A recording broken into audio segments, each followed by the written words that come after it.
Please help us. यहाँ पे बहुत सारे लोग हैं मेरे साथ और हम फंसे हुए हैं यहाँ पे। नमस्कार, मैं दुष्टुर उपाध्याय। नेपाल में उग्र प्रदर्शन थमने का नाम नहीं ले रहा है। सेना उतारने के बाद भी और मंत्रियों से लेकर बड़े बड़े नेताओं के घरों को फूंकने के साथ ही संसद, सचिवालय और सुप्रीम कोर्ट में कैसे आग लगा दी, उसकी तस्वीरें तो आपने देखी होंगी।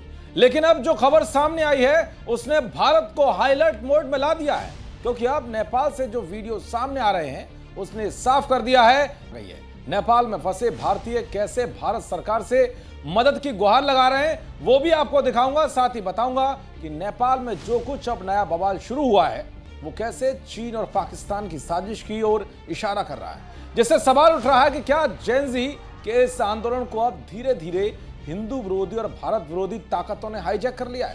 और आखिर में यह भी बताऊं, भारत में अशांति फैलाने की कोशिश करने वालों को नेपाल बॉर्डर पर खदेड़ रही है। सबसे पहले बात करते हैं नेपाल के पोखरा से आए उस वीडियो की, जिसमें एक भारतीय महिला मोदी सरकार से मदद की गुहार लगाती दिख रही है।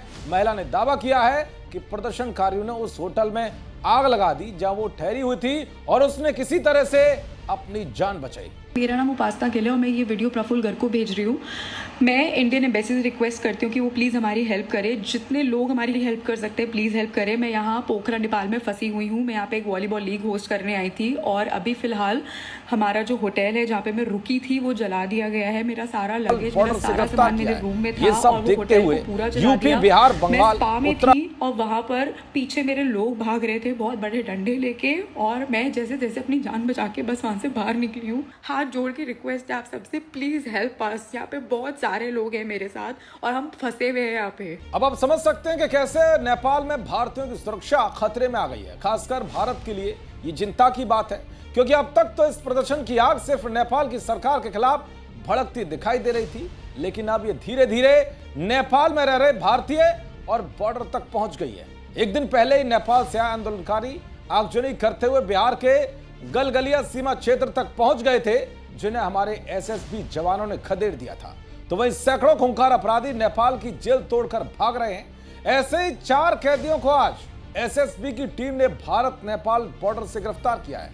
ये सब देखते हुए यूपी, बिहार, बंगाल, उत्तराखंड से सटे इलाकों में पुलिस और फोर्स की टीमें अलर्ट कर दी गई हैं। दरअसल भारत और नेपाल की खुली सीमा के चलते अवैध गतिविधियां जैसे हथियार की तस्करी या आतंकी गतिविधियां बढ़ सकती हैं। नेपाल में भारत विरोधी भावनाएं भड़कने का खतरा है, जैसा कि बांग्लादेश में हुआ। भारतीय खुफिया एजेंसियां ये सुनिश्चित कर रही हैं कि कोई बाहरी ताकत जैसे पाकिस्तान या चीन इन प्रदर्शनों का फायदा ना उठा पाए।